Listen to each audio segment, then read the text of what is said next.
Assalamualaikum warahmatullahi wabarakatuh. Halo, balik lagi dengan kami, channel JJG Story. Sebelum lanjut, mari kita tulis salawat di kolom komentar. Semoga menjadi salah satu saksi amal ibadah kita kelak nanti. Kali ini kita akan menceritakan kisah yang tentu saja menggemparkan untuk didengar. Bagaimana kisahnya? Tetap di JJG Story.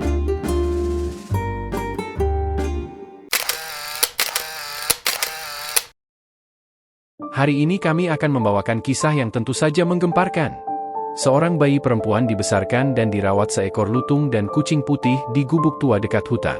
Di suatu malam yang sunyi, ketika kabut tebal menggantung rendah di atas tanah, sebuah desa kecil terletak di kaki gunung yang menjulang megah.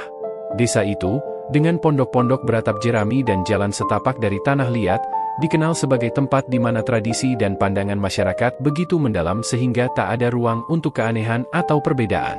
Di sebuah pondok kecil di tepi desa, seorang wanita muda sedang berjuang dengan rasa sakit dan kelelahan. Lilin yang berkerlip di meja kayu memberikan penerangan samar, sementara seorang dukun tua menenangkan wanita itu dengan suara lembutnya. Jeritannya memecah keheningan malam, menandakan proses yang tak dapat dihentikan lagi. Di luar, seorang pria muda berjalan bolak-balik dengan gelisah, memeras tangan dan mengangkat kepala ke langit yang dipenuhi bintang, seolah memohon kepada sesuatu yang lebih besar dari dirinya. Ketika tangisan pertama bayi perempuan itu terdengar, pria muda itu bergegas masuk. Wajahnya berubah dari ketegangan menjadi antusiasme, hanya untuk kembali tenggelam ke dalam keheningan yang mengerikan saat ia melihat bayi yang diletakkan di atas kain lusuh. Ada sesuatu yang berbeda pada bayi itu, sesuatu yang membuatnya terdiam sejenak. Sebuah tanda lahir besar berbentuk tidak teratur menutupi hampir setengah wajah mungil bayi tersebut. Warnanya merah gelap, kontras dengan kulitnya yang pucat. Tanda itu tampak seperti sebuah cap yang telah diberikan kepadanya oleh kekuatan yang tak dikenal. Wanita itu, yang tubuhnya masih lemah setelah melahirkan, mengulurkan tangannya, berharap untuk memeluk buah hatinya. Namun, ketika ia melihat wajah bayi itu, matanya melebar, dan bibirnya gemetar. Ia tidak berkata apa-apa, hanya memandang pria muda di depannya, suaminya, dengan tatapan yang penuh kecemasan. "Ini kutukan," bisik pria itu akhirnya, suaranya parau. Ia mundur selangkah, seolah takut mendekati bayi yang kini menangis dengan suara yang menyayat hati. Wanita itu menundukkan kepalanya, air mata mulai mengalir di pipinya. Mereka berdua tahu apa yang akan terjadi selanjutnya. Di desa itu, segala sesuatu yang dianggap tidak biasa atau melawan norma masyarakat dipandang sebagai ancaman. Apakah itu kelainan fisik, kelainan perilaku, atau bahkan tanda lahir seperti yang dimiliki bayi itu, semuanya disamakan dengan pertanda buruk atau bahkan kutukan.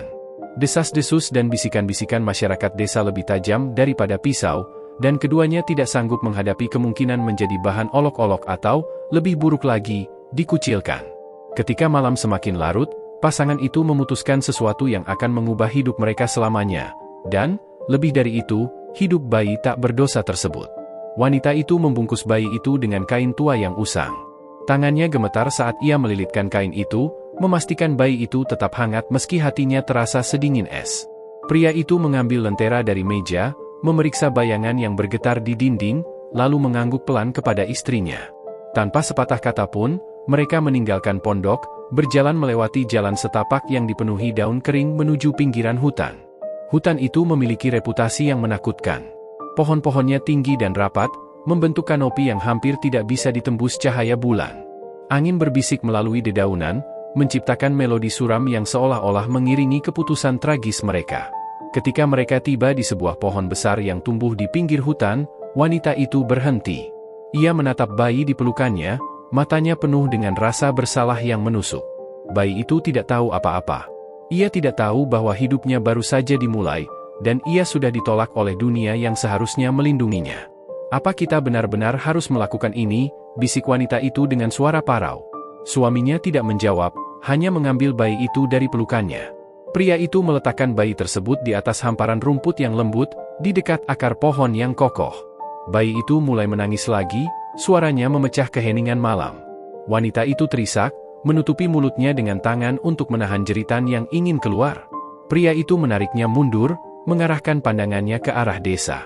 "Kita harus pergi," katanya dengan nada tegas, meski matanya menunjukkan keraguan. Wanita itu tidak bergerak. Ia hanya berdiri di sana, memandang bayi mereka yang ditinggalkan, sementara tangisan bayi itu semakin samar ketika angin membawa suaranya menjauh. Mereka akhirnya berbalik, melangkah kembali ke desa dengan hati yang berat. Namun, mereka tidak menyadari bahwa keputusan mereka malam itu akan memicu serangkaian peristiwa yang jauh di luar kendali mereka, dan bahkan mungkin di luar pemahaman mereka. Ketika pasangan itu pergi, hutan kembali sunyi, tetapi tidak sepenuhnya. Bayi itu terbaring di sana, sendirian, dengan tanda lahirnya yang tampak seperti simbol dari sesuatu yang lebih besar daripada dirinya. Sesekali, angin membawa suara hewan malam yang berbisik di antara pepohonan, seolah-olah membahas keberadaan makhluk kecil ini. Daun-daun berdesir, dan bayangan pohon tampak bergerak, meski angin tidak cukup kuat untuk menggoyangkannya. Dan kemudian, sesuatu yang aneh terjadi. Dari kedalaman hutan, sepasang mata kuning menyala dalam kegelapan. Sesosok makhluk, entah manusia atau bukan, muncul dari balik bayangan. Ia tinggi, dengan jubah hitam panjang yang menyapu tanah.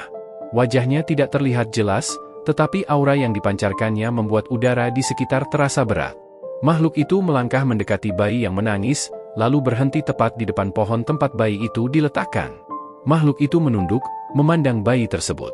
Tangannya yang panjang dan kurus terulur, menyentuh wajah bayi dengan lembut, tepat di tanda lahirnya. Tangisan bayi itu terhenti seketika. Mata kecilnya yang penuh air terbuka, memandang makhluk itu dengan tatapan yang tak mungkin dimengerti oleh siapapun. "Ah," gumam makhluk itu dengan suara yang terdengar seperti bisikan ribuan daun. "Kamu istimewa." Desa itu, seperti banyak desa kecil lainnya, adalah tempat di mana kehidupan berjalan lambat, tetapi lidah orang-orang bergerak cepat. Tidak ada rahasia yang bisa bertahan lama di tempat di mana semua orang saling mengenal. Setiap langkah, setiap keputusan, setiap kekurangan seseorang bisa menjadi topik utama yang dibahas di pasar, di ladang, atau bahkan di acara pertemuan desa. Dalam lingkungan seperti itu, pasangan muda yang baru saja menjadi orang tua merasa terjebak dalam lingkaran ketakutan akan penilaian orang lain. Kelahiran anak pertama mereka seharusnya menjadi momen penuh kebahagiaan, tetapi tanda lahir di wajah bayi mereka menjadi sumber rasa malu yang tak tertahankan. Wajah bayi itu, setengahnya dihiasi oleh noda merah gelap yang menyerupai peta aneh, tampak seperti tanda yang tidak biasa. Mereka tidak melihatnya sebagai keunikan atau keajaiban, mereka hanya melihat cemoohan yang akan datang dari mulut para tetangga. Keesokan paginya, hanya beberapa jam setelah bayi itu lahir, dukun yang membantu proses persalinan menyebarkan kabar. Tidak butuh waktu lama sebelum tetangga terdekat datang, pura-pura ingin memberikan ucapan selamat, tetapi sebenarnya penasaran. Mereka mengintip ke dalam pondok dengan wajah penuh rasa ingin tahu. "Ah, selamat atas kelahiran anakmu," seru seorang wanita tua dengan suara yang terdengar ramah, tetapi matanya tak berhenti memandang bayi yang meringkuk dalam selimut di sudut ruangan. Kemudian, seperti yang sudah diduga, bisikan-bisikan mulai terdengar. Tanda itu, apa tidak aneh? Seperti kutukan. Pernah dengar cerita nenek moyang tentang anak-anak dengan tanda seperti itu? Apa mungkin ini akibat perbuatan buruk orang tuanya di masa lalu? Bisikan itu tidak pernah disampaikan langsung, tetapi cukup keras untuk didengar oleh pasangan muda itu. Wajah sang ibu memerah, campuran antara malu dan marah, sementara sang ayah mengepalkan tangan, mencoba menahan emosi. Setiap hari setelah itu, mereka merasa diawasi. Ketika mereka berjalan ke pasar, orang-orang menoleh, beberapa tersenyum simpul dengan tatapan yang mengandung makna ganda. Mereka mendengar lebih banyak rumor, lebih banyak cerita yang berputar-putar seperti angin yang tak terlihat tetapi terasa menusuk tulang. "Bayinya tidak akan bertahan lama," kata seorang pria tua sambil mengunyah tembakau. "Dia akan membawa sial bagi keluarga itu. Mungkin sebaiknya mereka menyerahkannya saja kepada dukun atau, yah, membiarkannya pergi," ujar yang lain dengan nada rendah, seolah memberi saran bijak. Setiap komentar itu seperti belati yang menusuk perlahan ke hati orang tua bayi tersebut. Mereka tidak lagi bisa tidur nyenyak. Malam-malam mereka diisi dengan perdebatan panjang. Sang ibu ingin mempertahankan bayinya, meskipun ia tahu beban yang harus ditanggung. Sang ayah, di sisi lain, semakin yakin bahwa mereka harus melakukan sesuatu untuk menghindari bencana. "Kita tidak bisa hidup seperti ini," seru sang ayah pada suatu malam. "Orang-orang tidak akan pernah berhenti berbicara. Dan kau tahu apa yang terjadi pada keluarga seperti kita? Kita akan dikucilkan. Siapa yang akan membantu kita di masa depan? Tidak ada." "Tapi dia anak kita," jawab sang ibu, matanya penuh air mata. "Dia tidak meminta untuk dilahirkan seperti ini. Dia tidak salah." Dan apakah kita salah? Balas sang ayah, suaranya melemah. Kita tidak bisa mengubah apa yang mereka pikirkan. Mereka akan terus bicara, terus menghakimi. Aku tidak tahu harus bagaimana lagi. Malam itu, setelah pertengkaran yang panjang dan melelahkan, mereka membuat keputusan yang kejam namun menurut mereka adalah satu-satunya pilihan. Dengan hati yang berat, mereka memutuskan untuk meninggalkan bayi mereka. Malam berikutnya, mereka berjalan ke pinggir hutan dengan langkah berat. Sang ibu tidak berhenti menangis, tetapi ia tidak melawan. Dalam pikirannya, ia mencoba meyakinkan diri bahwa mungkin ada seseorang, atau sesuatu, yang akan menemukan bayinya dan memberinya kehidupan yang lebih baik. Namun, keyakinan itu tipis, seperti benang yang hampir putus. Ketika mereka sampai di tempat yang telah mereka pilih, mereka berhenti di depan pohon besar yang tua. Bayi mereka, yang tidak mengerti apa yang sedang terjadi, tertidur lelap di pelukan ibunya. Untuk sesaat, wanita itu memandang wajah kecil itu, mengusap tanda lahirnya dengan lembut, seolah ingin menghapusnya. Namun, tanda itu tetap ada, seperti bagian tak terpisahkan dari bayi itu. "Maafkan kami," bisiknya, air mata membasahi pipinya. Sang ayah mengambil bayi itu dan meletakkannya di atas rumput, di bawah bayangan pohon. Ia membungkusnya dengan kain tebal, memastikan bayi itu tetap hangat, meskipun ia tahu itu tidak cukup untuk melindunginya dari dunia yang keras. Ketika mereka berbalik untuk pergi, tangisan bayi mereka memecah keheningan malam. Sang ibu berhenti, ingin kembali, tetapi sang ayah menarik lengannya dengan lembut. "Kita harus pergi sekarang," katanya dengan suara yang terdengar lebih seperti permohonan daripada perintah. Dan dengan langkah yang terasa seperti ribuan jarum menusuk kaki mereka, mereka berjalan kembali ke desa. Mereka tidak berani menoleh ke belakang, karena mereka tahu bahwa jika mereka melakukannya, mereka tidak akan sanggup melanjutkan. Namun, di hutan itu, di bawah pohon besar tempat bayi itu ditinggalkan, sesuatu sedang terjadi. Suara angin berubah menjadi bisikan yang terdengar aneh, seperti nyanyian lembut. Bayangan pohon tampak bergerak, meskipun tidak ada angin yang cukup kuat untuk menggoyangkannya. Sebuah sosok muncul dari kegelapan, melangkah perlahan ke arah bayi yang terbaring sendirian. Suaranya terdengar seperti bisikan ribuan daun ketika ia berkata, "Mereka tidak tahu betapa berharganya kau." Di tengah kesunyian malam, tangisan bayi itu bergema seperti jeritan yang meminta belas kasihan. Suara itu, yang seharusnya tertelan oleh hutan lebat, justru sampai ke telinga seorang nenek tua yang tinggal tak jauh dari sana. Nenek itu, yang bernama Nyai Laras, tinggal sendirian di sebuah gubuk kecil yang nyaris tersembunyi di balik semak-semak rimbun. Ia hanya ditemani seekor kucing putih bernama Putih dan seekor kera tua bernama Lutung. Malam itu, Nyai Laras sedang duduk di dekat perapian kecil, menghangatkan tangannya yang rentah sambil meminum teh herbal yang ia buat dari daun-daun hutan. Telinganya yang meski sudah tua masih tajam mendengar suara tangisan bayi yang samar-samar dibawa oleh angin. Ia mengerutkan kening, memiringkan kepalanya, mencoba memastikan bahwa suara itu benar-benar ada. "Putih, kau dengar itu?" tanyanya kepada kucing yang sedang melingkar di dekat kakinya. Kucing itu membuka matanya, mengeluarkan suara mengeong kecil seolah mengiyakan. Lutung, yang sedang bergelantungan di salah satu balok kayu gubuk, juga berhenti bergerak, memperhatikan ke arah luar. Nyai Laras mengambil tongkat kayunya dan berdiri dengan susah payah. "Siapa yang meninggalkan bayi di malam seperti ini?" gumamnya sambil meraih lentera kecil dari meja.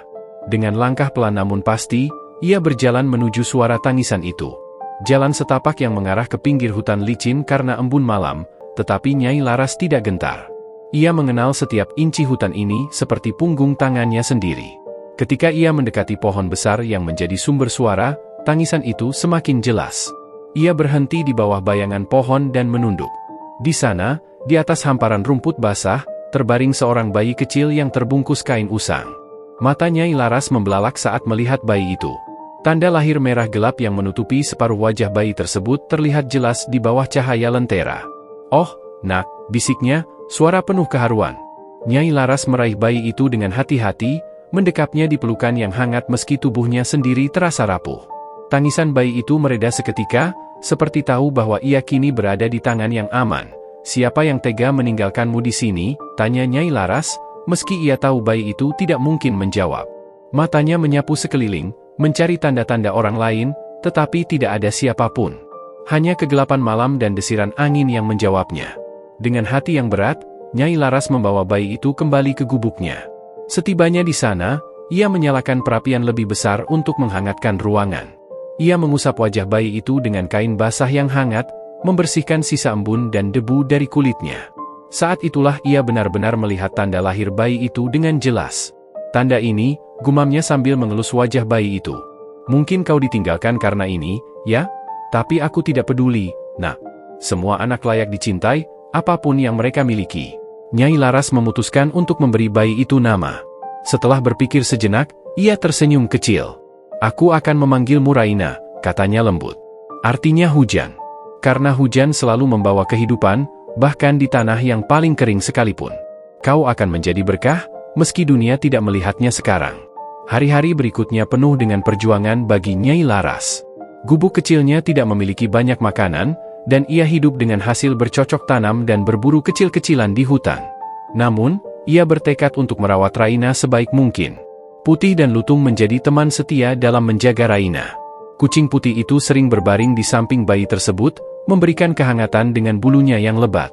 Sementara itu, Lutung, dengan kecerdasan alaminya, membantu Nyai Laras dengan tugas-tugas kecil, seperti mengambil air dari sungai atau memetik buah dari pohon. Meski hidupnya sederhana, Nyai Laras memberi Raina semua cinta yang bisa ia berikan. Ia berbicara kepada bayi itu setiap malam, menceritakan kisah-kisah tentang hutan, tentang bintang-bintang, dan tentang kehidupan. Ia sering memandangi tanda lahir di wajah Raina, memikirkan arti di balik tanda tersebut. Aku tidak tahu mengapa kau memiliki tanda ini, nak, katanya suatu malam sambil mengayunkan bayi itu di pangkuannya. Tapi aku yakin kau istimewa. Kau mungkin akan menghadapi banyak kesulitan karena ini, tapi aku berjanji, aku akan melindungimu selama aku bisa. Namun, keputusan Nyai Laras untuk merawat bayi yang ditinggalkan tidak luput dari perhatian masyarakat desa. Ketika kabar sampai ke telinga mereka bahwa Nyai Laras telah menemukan bayi dengan tanda kutukan, desas-desus mulai menyebar. Orang-orang mulai berbicara, menganggap Nyai Laras gila karena mengambil risiko merawat anak yang dianggap sebagai pertanda buruk. Lihat saja, Nyai Laras sudah tua dan sendirian. Sekarang dia merawat bayi itu? Mungkin dia sudah kehilangan akal, ujar seorang wanita di pasar.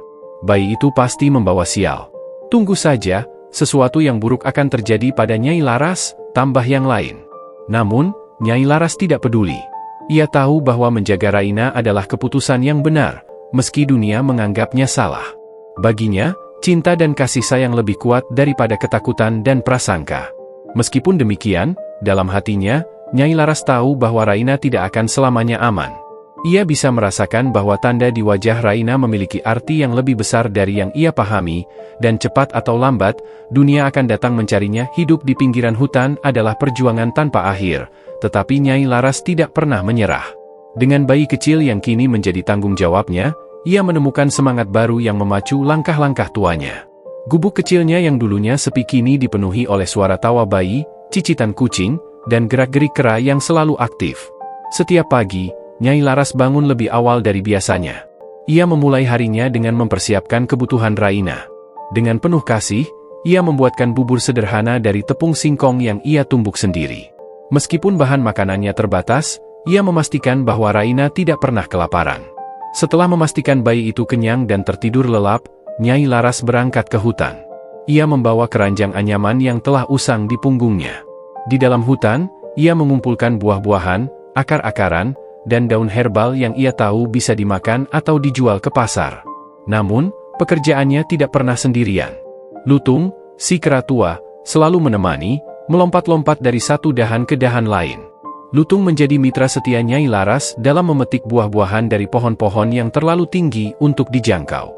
Dengan gerakannya yang cekatan, ia memetik mangga, durian, atau kelapa, melemparkannya ke bawah ke dalam keranjang Nyai Laras. Kadang-kadang, ia juga menemukan sarang burung yang sudah kosong, dan membawa telur-telur kecil sebagai tambahan makanan. Lutung, kau benar-benar pintar.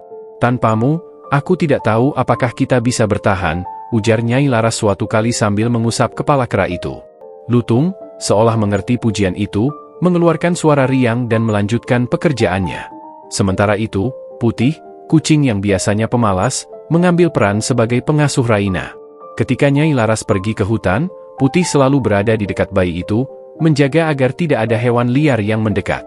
Kadang-kadang, Raina akan menangis, dan Putih dengan naluri alaminya akan menggosokkan tubuhnya yang berbulu lembut ke bayi itu, membuat Raina kembali tertawa kecil. Pada siang hari, ketika Nyai Laras pulang dengan keranjang penuh hasil hutan, ia akan duduk di depan gubuk untuk memilah-milah apa yang bisa dimakan dan apa yang bisa dijual. Ia mengikat daun-daun herbal menjadi ikatan kecil, menata buah-buahan di dalam keranjang yang lebih bersih, dan menyiapkan tikar anyaman untuk kerajinan tangan yang ia buat dari rotan hutan. Setiap beberapa hari sekali, Nyai Laras membawa hasil pekerjaannya ke pasar desa. Perjalanan ke pasar selalu menjadi momen penuh tantangan. Orang-orang desa sering memandang rendah Nyai Laras, menganggapnya aneh karena memilih hidup di pinggiran hutan. Lebih buruk lagi, beberapa di antara mereka mulai membicarakan tentang bayi yang ia temukan. Lihat itu, Nyai Laras datang lagi, bisik seorang pedagang kepada temannya. Dia membawa bayi dengan tanda aneh itu, kan? Siapa yang tahu dari mana bayi itu berasal? Benar, jawab temannya dengan nada rendah. Mungkin dia memungut kutukan hutan. Jangan terlalu dekat dengannya. Meski mendengar bisikan-bisikan itu, Nyai Laras tidak pernah menunjukkan rasa sakitnya. Ia hanya tersenyum, menjual hasil buminya, dan membeli kebutuhan dasar seperti beras dan garam. Setelah urusannya selesai, ia cepat-cepat kembali ke gubuknya. Baginya, desas-desus tidak ada artinya dibandingkan tanggung jawabnya terhadap Raina. Namun, tidak semua warga desa memusuhi Nyai Laras. Ada beberapa orang baik hati yang diam-diam membantu.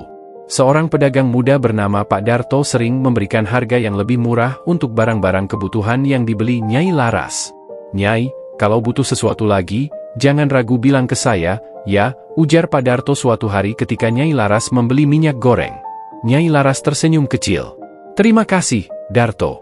Kebaikanmu akan kubalas, kalau tidak sekarang, mungkin di masa depan." Kehidupan terus berjalan dengan ritme yang sama. Nyai Laras, Lutung, dan Putih bekerja bahu-membahu untuk memastikan Raina tumbuh dengan baik meski dalam keterbatasan. Setiap malam, setelah semua pekerjaan selesai, Nyai Laras akan duduk di depan perapian kecil sambil memeluk Raina. Ia sering merenung tentang masa depan bayi itu. "Tuhan," bisiknya dalam doa yang lirih, "aku hanya seorang nenek tua yang tidak punya banyak hal. Tapi tolong, berikan kekuatan untuk melindungi anak ini. Aku percaya dia punya tujuan besar di dunia ini, meski aku belum tahu apa itu." Hari berganti minggu, minggu berganti bulan. Raina tumbuh menjadi bayi yang sehat dan ceria. Meski wajahnya masih dihiasi oleh tanda lahir yang mencolok, Nyai Laras tidak pernah memperlakukannya berbeda. Ia mengajarkan kepada Raina bahwa tanda itu adalah bagian dari dirinya, sesuatu yang membuatnya unik.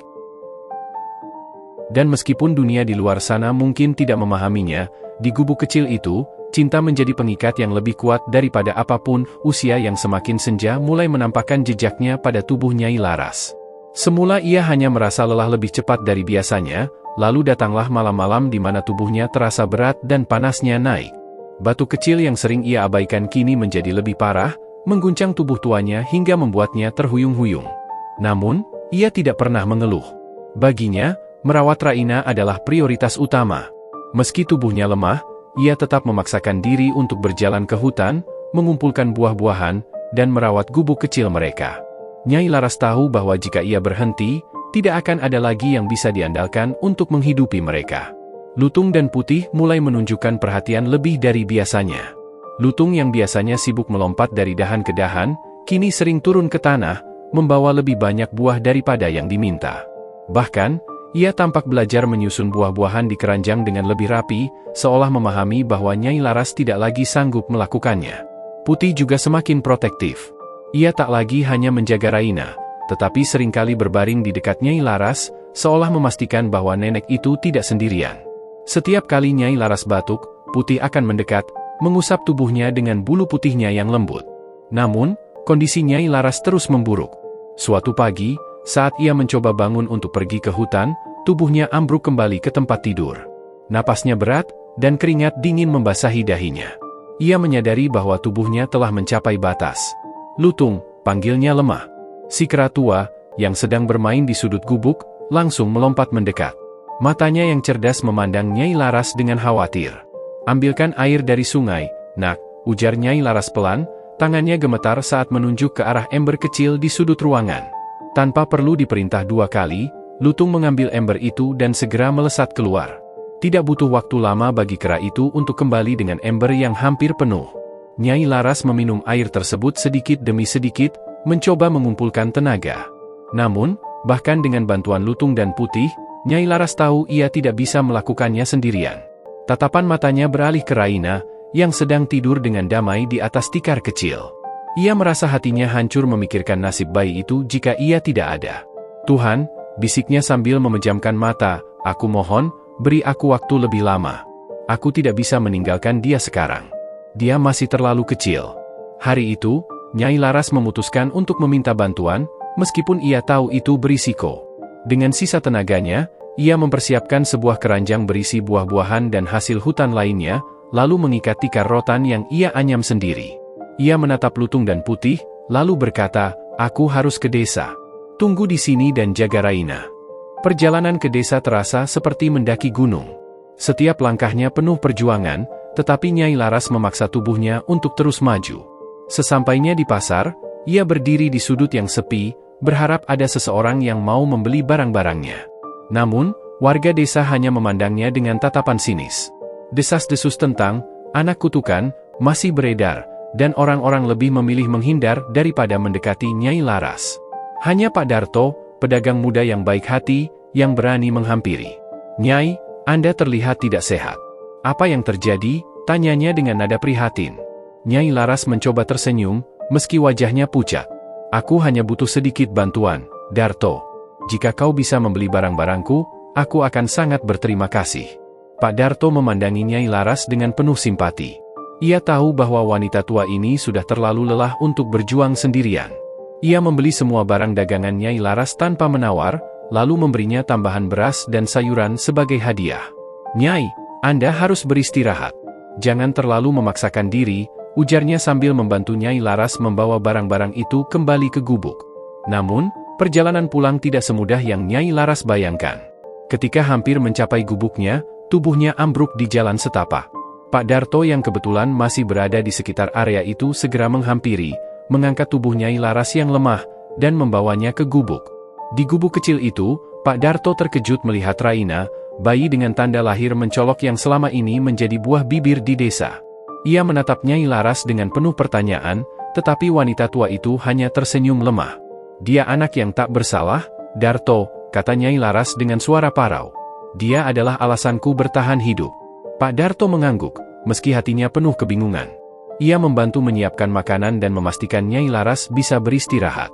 Sebelum pergi, ia berjanji akan kembali dengan bantuan. Namun, Nyai Laras tahu bahwa tidak semua orang seperti Pak Darto.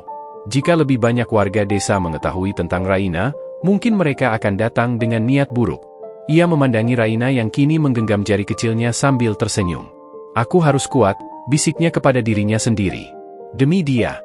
Malam itu, dengan tubuh yang masih lemah, Nyai Laras berdoa lebih lama dari biasanya. Di bawah langit penuh bintang, ia memohon kekuatan untuk melindungi Raina dari apapun yang akan datang.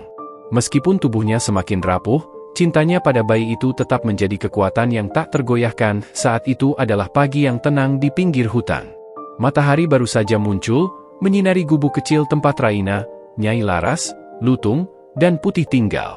Raina yang beranjak remaja sudah terbiasa bangun lebih awal, membantu neneknya menyiapkan sarapan. Namun, pagi itu berbeda.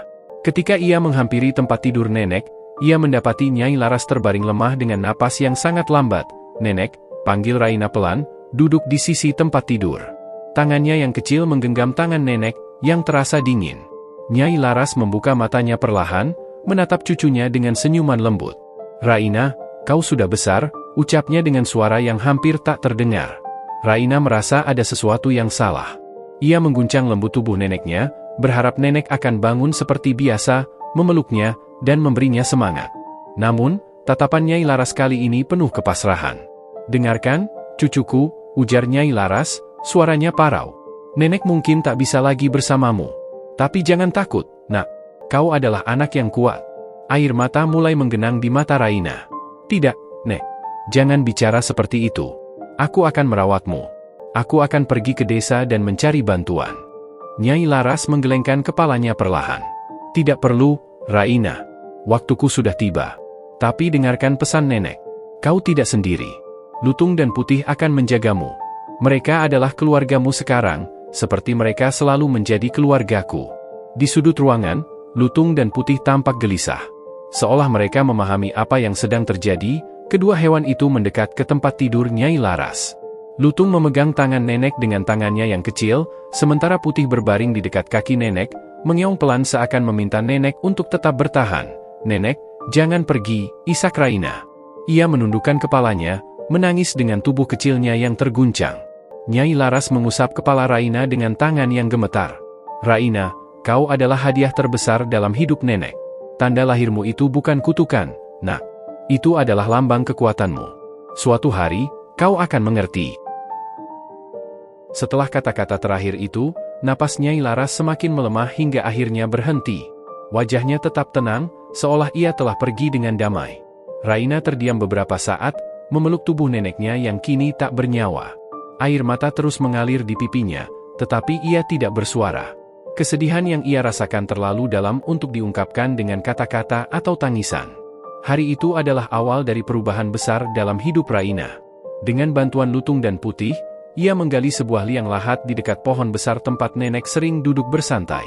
Ia meletakkan tubuh nenek di sana, membungkusnya dengan kain terbaik yang mereka miliki. Setelah semuanya selesai, Raina duduk di bawah pohon itu dengan mata merah karena menangis. Lutung dan Putih duduk di sampingnya, masing-masing memberikan kehangatan dengan cara mereka sendiri.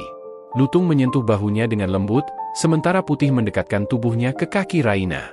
"Nenek sudah pergi," gumam Raina dengan suara pelan. "Tapi dia bilang kalian akan menjagaku. Aku tidak tahu apakah aku bisa melakukannya sendiri, tapi aku akan mencoba." Malam itu, untuk pertama kalinya dalam hidupnya, Raina tidur tanpa suara dongeng nenek. Tidak ada nyanyian lembut yang menemani tidurnya, hanya suara hutan yang sunyi dan angin yang berhembus pelan. Hidup tanpa nenek. Hari-hari berikutnya adalah ujian besar bagi Raina. Meski nenek telah mengajarinya banyak hal, hidup tanpa bimbingan seseorang yang ia anggap sebagai orang tua sangatlah sulit. Ia harus belajar mengatur waktu untuk mencari makanan, menjaga gubuk tetap bersih, dan melindungi dirinya sendiri dari bahaya. Namun, Raina tidak benar-benar sendiri.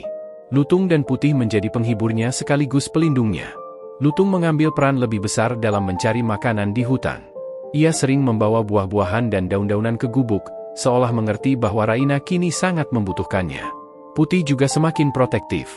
Ia menjaga gubuk dari hewan liar yang kadang mendekat, mengeluarkan suara menggeram yang tidak biasa untuk seekor kucing.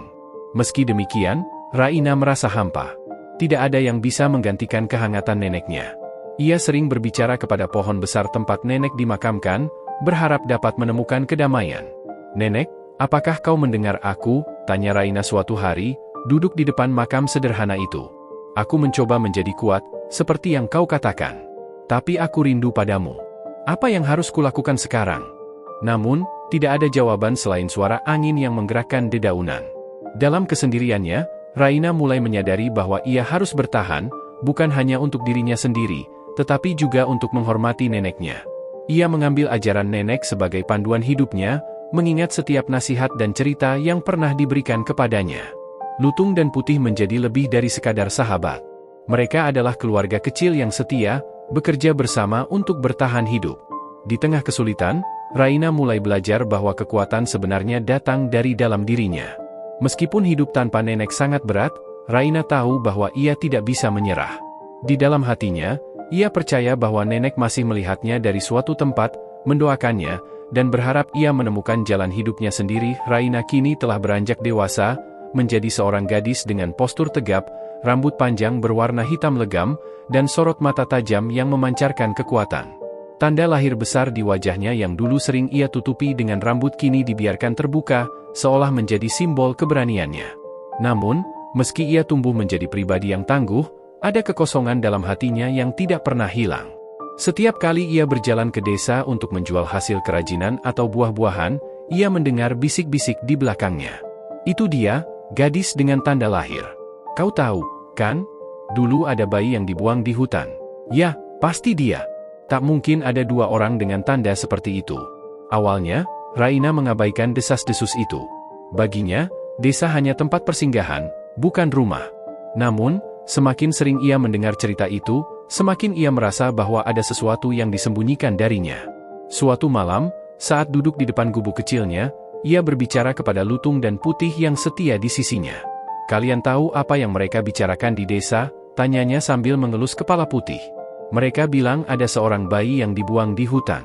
Mereka menyebutkan tanda lahir seperti milikku. Apakah itu aku?" Putih mengeong pelan, seolah memberikan dukungan, sementara Lutung mengusap lengannya dengan lembut. Raina menghela napas panjang. "Aku harus tahu. Jika itu benar, aku ingin tahu siapa yang melakukannya dan mengapa. Aku tidak bisa terus hidup dalam bayang-bayang masa lalu." Pencarian dimulai. Keesokan harinya, Raina memutuskan untuk mulai mencari jawaban. Ia pergi ke desa, mendekati orang-orang yang sering membicarakan cerita itu. Meski awalnya mereka enggan berbicara, tatapan tegas Raina memaksa mereka untuk buka suara. "Ya, kami mendengar cerita itu dari orang-orang tua," ujar seorang pedagang tua. "Dulu ada sepasang suami istri yang membuang bayi mereka karena malu. Bayi itu punya tanda lahir besar di wajahnya, katanya mereka takut jadi bahan ejekan." "Siapa mereka?" tanya Raina dengan suara yang bergetar. Pedagang itu menggelengkan kepala. "Aku tidak tahu pasti. Itu sudah lama sekali. Tapi mungkin Mbah Sumi tahu. Dia tinggal di ujung desa dan sering bercerita tentang masa lalu." Dengan petunjuk itu, Raina pergi menemui Mbah Sumi, seorang wanita tua yang tinggal di rumah reot di pinggir desa. Mbah Sumi memandang Raina dengan tatapan penuh arti begitu ia mengetuk pintu. "Kau gadis yang sering ke pasar itu, ya?" tanya Mbah Sumi. Raina mengangguk. "Mbah, aku ingin bertanya tentang bayi yang dulu dibuang di hutan. Apakah Anda tahu sesuatu?" Mbah Sumi terdiam sejenak, lalu menarik napas panjang. "Aku tahu," katanya pelan. "Dan aku pikir, kau adalah bayi itu." Kata-kata itu seperti petir yang menyambar Raina. Ia terdiam, tubuhnya terasa lemas. Namun, ia memaksa dirinya untuk tetap berdiri. "Siapa orang tua bayi itu, Mbah?" tanyanya, suaranya hampir berbisik. Mbah Sumi menatap Raina dengan mata penuh kesedihan. "Mereka adalah keluarga terpandang di desa ini. Ayahmu seorang kepala dusun, dan ibumu terkenal dengan kecantikannya. Tapi mereka terlalu peduli dengan pandangan orang lain. Ketika kau lahir dengan tanda lahir itu, mereka merasa malu. Mereka takut kehilangan status mereka, jadi mereka memutuskan untuk meninggalkanmu." Raina mengepalkan tangannya. Hatinya dipenuhi campuran amarah, sedih, dan rasa tidak percaya. "Mereka meninggalkanku hanya karena aku berbeda," suaranya bergetar. Mbah Sumi mengangguk. "Itu salah mereka, Nak. Tapi kau harus tahu, tidak semua orang di desa ini setuju dengan apa yang mereka lakukan. Aku sendiri mencoba menentangnya, tapi mereka tidak mau mendengarkan." Raina menatap Mbah Sumi dengan mata yang berkaca-kaca. "Di mana mereka sekarang?" Mbah Sumi menggeleng. "Aku tidak tahu. Mereka pergi dari desa ini beberapa tahun setelah kejadian itu. Mungkin rasa bersalah menghantui mereka. Tapi ada yang bilang mereka tinggal di kota besar." Perjalanan hati. Malam itu, Raina duduk di depan gubuknya, menatap langit berbintang. Lutung dan Putih duduk di sampingnya seperti biasa. "Jadi itu mereka," gumamnya. "Orang-orang yang seharusnya melindungiku malah meninggalkanku. Apa aku harus mencarinya? Apa aku harus menuntut jawaban?" Putih mengeong pelan, mengusap wajah Raina dengan tubuhnya. Lutung mengelus tangannya, seolah memberi kekuatan. Raina menghela napas. "Tapi nenek selalu bilang aku harus memaafkan. Bahwa kekuatan sebenarnya adalah menerima diriku sendiri, bukan mencari pengakuan dari orang lain." Selama berminggu-minggu, Raina bergulat dengan pikirannya. Ia merasa ada dua sisi dalam dirinya, satu yang ingin menemukan orang tuanya dan menuntut jawaban, dan satu lagi yang ingin melanjutkan hidup tanpa melihat ke belakang. Akhirnya, ia memutuskan untuk mengambil langkah pertama, mencari keberadaan orang tuanya. Bukan untuk menyalahkan, tetapi untuk mendapatkan penutupan yang selama ini ia butuhkan. Dengan keberanian yang diwariskan oleh neneknya, ia bersiap menghadapi masa lalu, apapun yang menantinya di depan. Perjalanan Raina untuk menemukan asal-usulnya membawa dirinya kembali ke desa yang sama, tempat ia dulu dihindari, dibicarakan, dan hidup di pinggiran sebagai orang asing. Berbekal sedikit informasi dari Mbah Sumi, ia menyelidiki lebih dalam. Raina mulai mendekati orang-orang tua di desa yang mengenal masa lalu keluarganya. Setelah beberapa minggu penuh ketegangan, sebuah nama akhirnya muncul, Pak Wiryo dan Bu Sarti. Pasangan yang kini sudah tua dan tinggal di rumah besar di tengah desa. Mereka adalah orang tua kandung Raina. Mendengar nama itu, dada Raina terasa sesak. Ia pernah melihat mereka dari jauh, sosok yang dihormati oleh warga desa. Bagaimana mungkin dua orang yang terlihat begitu terhormat itu tega meninggalkan darah daging mereka sendiri? Dengan hati yang bergemuruh, Raina memutuskan untuk mendatangi mereka. Konfrontasi yang tak terelakkan. Hari itu mendung menggantung rendah di atas desa. Raina berjalan menuju rumah besar itu dengan langkah tegas, ditemani oleh Lutung dan Putih yang setia di sisinya. Warga desa yang melihatnya hanya berbisik-bisik, tidak berani mendekat. Saat sampai di depan rumah, Raina mengetuk pintu dengan keras. Butuh beberapa saat sebelum pintu terbuka, memperlihatkan sosok seorang wanita tua dengan wajah yang masih terlihat anggun, meski waktu telah menggoreskan kerutan di kulitnya. "Siapa kau?" tanya wanita itu dengan nada curiga. "Saya Raina," jawab Raina dengan suara yang mantap. "Saya ingin bicara dengan Bu Sarti dan Pak Wiryo." Wajah wanita itu berubah pucat, seolah ia baru saja melihat hantu. Sebelum ia bisa berkata lebih banyak, seorang pria tua muncul dari dalam rumah. Ia memandang Raina, lalu menatap tanda lahir di wajah gadis itu. Matanya membelalak. "Tidak mungkin," gumam pria itu, suaranya bergetar. "Jadi benar," kata Raina. "Kalian adalah orang tua kandungku.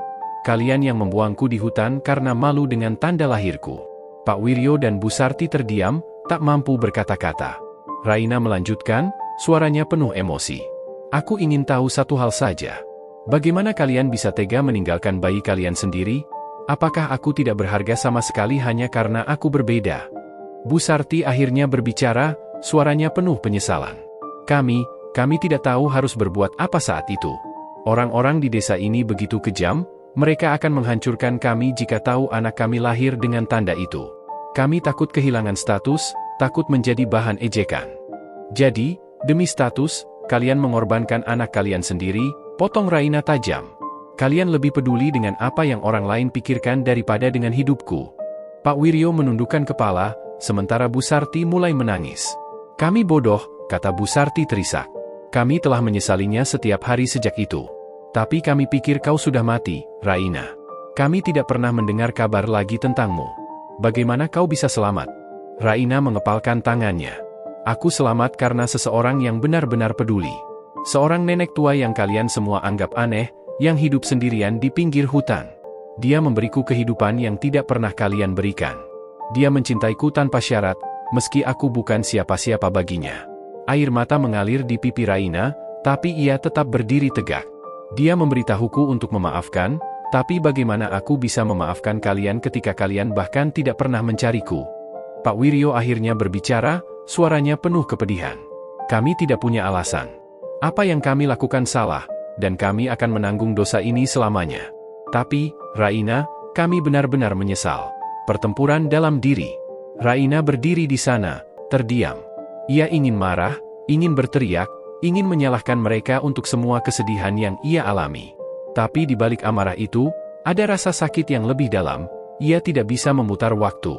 Setelah beberapa saat, ia berkata, "Aku tidak tahu apakah aku bisa memaafkan kalian. Tapi satu hal yang pasti, aku tidak membutuhkan kalian untuk membuktikan bahwa aku berharga.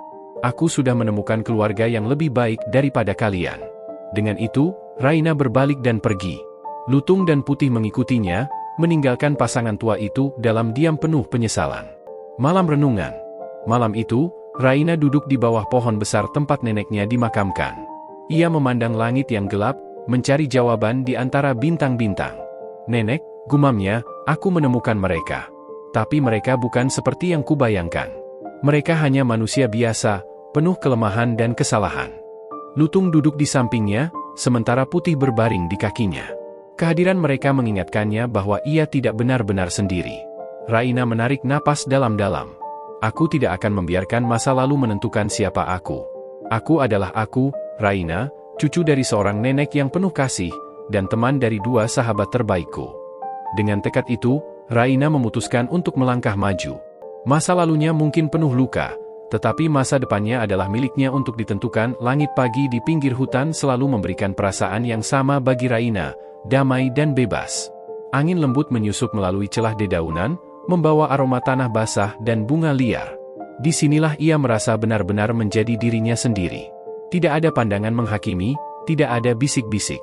Hanya dirinya, Lutung, Putih, dan keheningan hutan yang menjadi rumah sejatinya. Setelah konfrontasi terakhir dengan orang tua kandungnya, Raina memutuskan untuk tidak kembali ke desa. Meskipun ia mendapatkan jawaban atas pertanyaannya, rasa sakit yang ditinggalkan terlalu dalam. Keluarga sejatinya, menurutnya, adalah mereka yang membesarkan dan mencintainya tanpa syarat, Nenek, Lutung, dan Putih. Kini, gubuk kecil di pinggir hutan menjadi pusat hidupnya. Ia telah memperbaiki bagian-bagian rumah yang lapuk, menambahkan atap baru dari dedaunan tebal, dan membangun kebun kecil di samping rumah. Di kebun itu, ia menanam sayuran, rempah-rempah, dan beberapa bunga liar yang mengingatkannya pada nenek. Membangun kehidupan baru. Setiap hari Raina bekerja keras, tetapi tidak pernah merasa terbebani. Lutung membantu memetik buah dari pohon-pohon tinggi, sama seperti dulu. Ia juga sering mencari ranting-ranting kering untuk membuat api unggun saat malam tiba. Putih, dengan sifat manjanya, tetap setia menemani Raina dimanapun ia pergi. Hidup mereka sederhana, tetapi penuh kebahagiaan kecil. Raina kadang-kadang pergi ke desa untuk menjual kerajinan tangan yang ia buat dari kayu dan akar tanaman, atau menukar hasil kebunnya dengan bahan-bahan yang tidak bisa ia dapatkan di hutan. Meski penduduk desa masih melihatnya sebagai sosok yang unik, mereka perlahan-lahan mulai menghormatinya karena keberanian dan kemandiriannya. Namun, Raina tidak pernah terlalu lama berada di desa. Setiap kali urusannya selesai, ia segera kembali ke hutan, tempat di mana ia merasa paling aman dan nyaman. Menerima diri sendiri. Salah satu malam, Raina duduk di depan gubuknya, menatap langit yang bertabur bintang. Lutung dan Putih berada di dekatnya, seperti biasa. Aku tidak pernah mengira hidupku akan seperti ini, gumamnya, mengelus kepala Putih. Dulu aku berpikir bahwa aku harus menjadi seperti orang lain untuk diterima. Tapi ternyata, aku tidak perlu itu. Tanda lahir di wajahnya kini bukan lagi sesuatu yang ingin ia sembunyikan. Ia telah menerima bahwa itu adalah bagian dari dirinya, simbol dari perjalanan hidupnya yang penuh tantangan. Jika nenek masih di sini, aku yakin dia akan bangga, lanjut Raina dengan senyum tipis.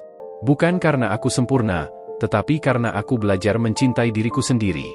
Lutung mengeluarkan suara pelan, seolah setuju, dan Putih mengeong lembut. Kehidupan yang diberkati alam. Hutan tidak hanya menjadi rumah bagi Raina, tetapi juga memberinya pelajaran berharga tentang kehidupan.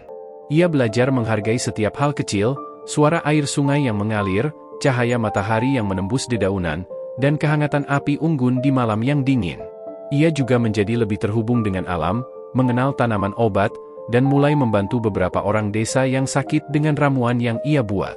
Meskipun ia memilih untuk hidup terpisah, ia tidak menutup dirinya sepenuhnya. Hubungan dengan desa menjadi jembatan kecil yang mengingatkannya bahwa manusia tetap membutuhkan satu sama lain, meskipun dalam bentuk yang sederhana. Masa depan yang penuh harapan. Tahun-tahun berlalu, dan Raina tetap tinggal di hutan. Ia tidak pernah merasa kesepian, karena ia dikelilingi oleh cinta yang tulus dari Lutung, Putih, dan alam itu sendiri. Meskipun ia tahu masa lalunya penuh luka, ia tidak membiarkan luka itu mendikte masa depannya. Baginya, hidup adalah tentang menemukan kedamaian dalam diri sendiri, bukan mencari pengakuan dari orang lain. Hutan kini menjadi saksi perjalanan seorang gadis yang pernah dianggap tak berharga, namun tumbuh menjadi sosok yang kuat, mandiri, dan penuh cinta terhadap dirinya sendiri. Raina adalah bukti bahwa meskipun terluka, seseorang bisa bangkit dan menemukan kebahagiaan di tempat yang tidak pernah ia duga sebelumnya. Disinilah cerita Raina berakhir, atau mungkin baru saja dimulai. Di hutan yang tenang, di bawah naungan bintang-bintang, ia menjalani hidupnya dengan penuh syukur, percaya bahwa ia telah menemukan rumah sejatinya.